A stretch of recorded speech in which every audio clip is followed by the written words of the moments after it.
अब देखो कि डॉपलर इफेक्ट में रिफ्लेक्शन वाले केसेस अपन कैसे डील करते हैं। यहाँ पर ये सोर्स है, ये एक दीवार है, यहाँ से वॉल है, इससे रिफ्लेक्शन होगा।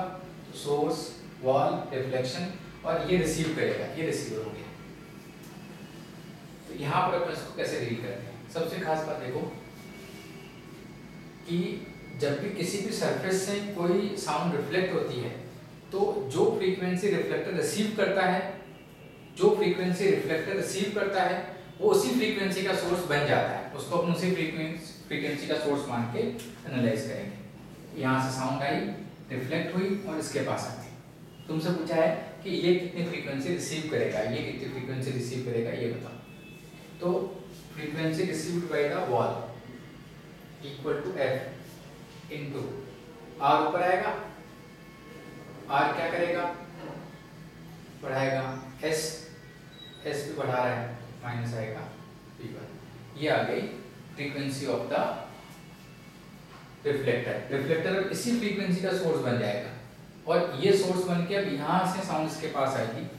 तो फ्रीक्वेंसी जो रिसीव करेगा इक्वल टू एफ डब्ल्यू, अब यहाँ पर सोर्स हो गया, ये C receiver, R S, R ऊपर आएगा, C plus V1 upon source, या एफ डब्ल्यू यहाँ पर रख दो। तो ये क्या फ्रीक्वेंसी रिसीव करेगा ये अपन कैलकुलेट कर सकते हैं। सबसे बेसिक फंडामेंटल कंसेप्ट है कि रिसीवर, रिफ्लेक्टर उसी फ्रीक्वेंसी का सोर्स बनता है जो वो रिसीव करता है, रिफ्लेक्टर उसी फ्रीक्वेंसी का सोर्स बनता है जो वो रिसीव करता है। तो इस तरह से रिफ्लेक्शन इन डॉपलर इफेक्ट को अपन कंसीडर करते हैं, देखते हैं। ओके, पॉज कर लो, डन।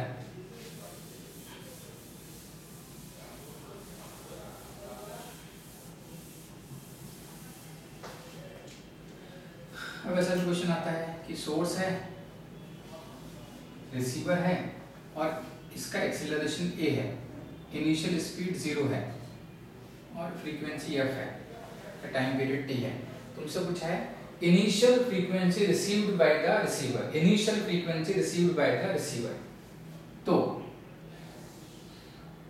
ये वेवलेंथ का जो वेवफ्रंट का फ्रंट पार्ट रिलीज कर देगा, वो फ्रंट पार्ट t टाइम में कहाँ चला जाएगा, c इंटू टी आगे चला जाएगा।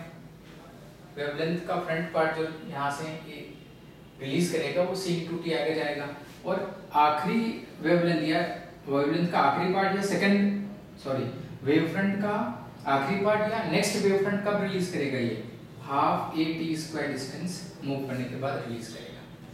यानी जो यहाँ पर वेवलेंथ बनने वाली है, इफेक्टिवली वेवलेंथ बनने वाली है, वो आएगी ct minus half a t square. और ये वाला पैकेट अब कितनी स्पीड से मूव करेगा, ये वाला पैकेट अब यहाँ पर c स्पीड से मूव करेगा। ये रिसीवर है, ये पैकेट यहाँ पर अब c स्पीड से मूव करेगा। ये कितने टाइम रिसीव कर लेगा, ये रिसीव कर लेगा दिस बाई c और 1 बाई t कर देंगे तो नई फ्रीक्वेंसी आ गई, कोई फ्रीक्वेंसी। ये कौन सी इनिशियल है और टाइम के साथ ये फ्रीक्वेंसी चेंज होगी, क्योंकि इसके बाद अपन देखेंगे तो इसके बाद इनिशियल स्पीड भी आ जाएगी ut plus half T square. तो यहाँ पर ut plus half T square का फैक्टर आने लग जाएगा। मान लो यहाँ पर इसकी इनिशियल स्पीड भी होती u, तो ct minus half T square, साथ में ut का फैक्टर भी आता है यहाँ पर, ये ut plus half T square आता है यहाँ पर, ut plus half T square आता, उसके करस्पॉन्डिंग कैलकुलेशंस।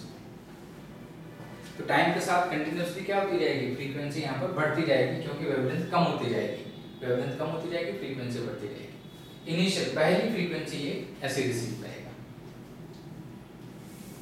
रूटीन लाइफ में एवरेज फ्रीक्वेंसी अपन सुनते हैं, तो पहली फ्रीक्वेंसी का मतलब ही नहीं है, ओवर ए सेकंड और 2 सेकंड जो एक बल्क में साउंड आ गई, बल्क में जो फ्रीक्वेंसी आएगी उसके करस्पॉन्डिंग जो एवरेज फ्रीक्वेंसी होगी वो अपन सुनते हैं।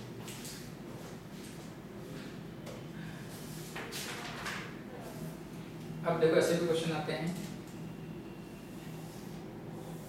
ये डिस्टेंस d है और यहाँ से ट्रेन मूव कर रही है,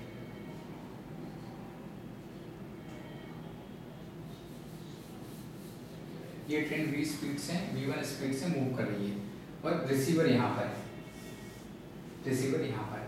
अब क्वेश्चन आता है कि जिस वक्त ये ट्रेन को यहाँ देखता है उस वक्त क्या फ्रीक्वेंसी सुनेगा ये बताओ। जिस वक्त ये ट्रेन को यहाँ देखता है उस वक्त क्या फ्रीक्वेंसी सुनेगा ये बताओ।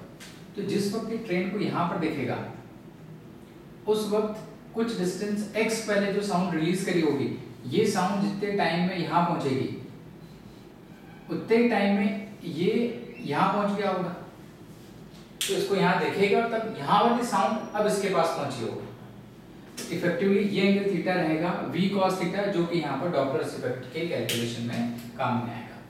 जब ये ट्रेन को या इस कार को यहाँ देखेगा उस वक्त जो साउंड सुन रहा होगा ये, वो यहाँ के साउंड को तो आने में टाइम लगेगा, तब तक तो ये यहाँ पर आएगा। जब इसको यहाँ देखेगा तब यहाँ के साउंड ये सुनेगा।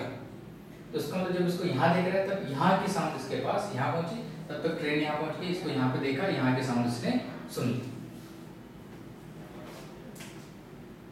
तो v1 into T square plus D square equal to C into T का स्क्वायर। ये अपन इस ट्रायंगल में रूल अप्लाई कर सकते हैं। ये डिस्टेंस c इंटू टी मान सकते हैं, ये डिस्टेंस हो गई v1 इंटू टी और d। तो यहाँ से t कैलकुलेट कर सकते हैं कि t क्या होगा, और t आ गया तो थीटा आ गया, क्योंकि थीटा कितना है cos theta equal to v1 by c।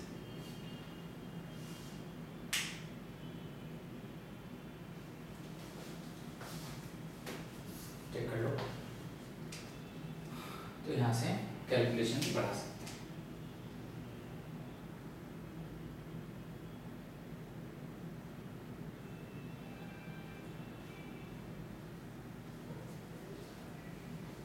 ठीक है, तो अब यहाँ पर फ्रीक्वेंसी कितनी रिसीव करेगा, frequency equal to f into receiver ऊपर, कुछ नहीं, सोर्स नीचे बढ़ा रहा है v1 cos थीटा, ये आंसर आ गया।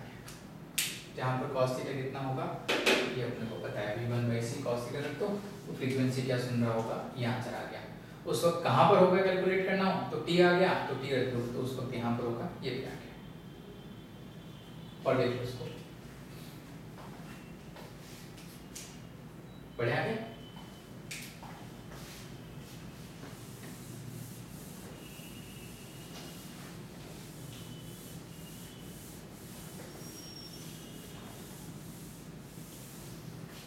और देखो कैलकुलेशन नहीं करेंगे, बस एक बेसिक कंसेप्ट देख लो कि अगर यहाँ पर कोई रिसीवर है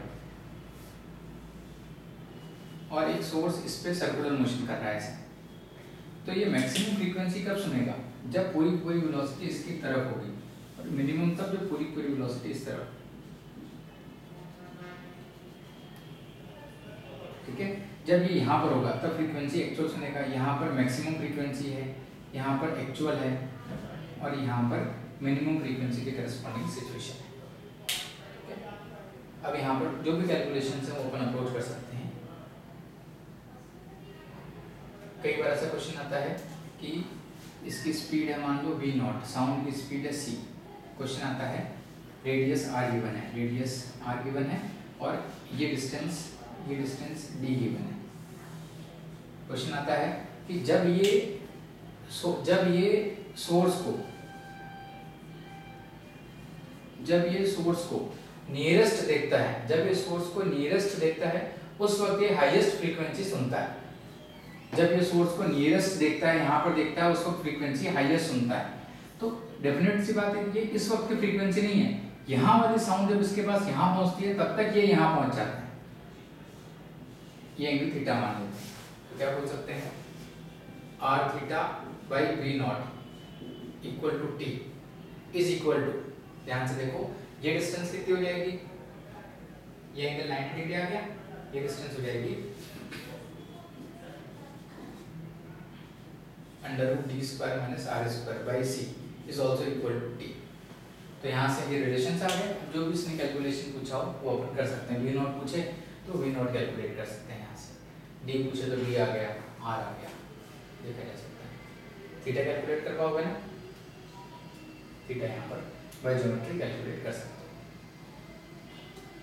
cos theta equal to r by d, cos theta equal to r by d। तो इस तरह से डॉप्लर इफेक्ट में एनालिसिस होती है और ये कैलकुलेशन होती है। ठीक है, अब कुछ एनिमेशंस होंगे, ये इफेक्ट तुम देख ही चुका है, देखोगे, बाकी प्रोसेस ओवर।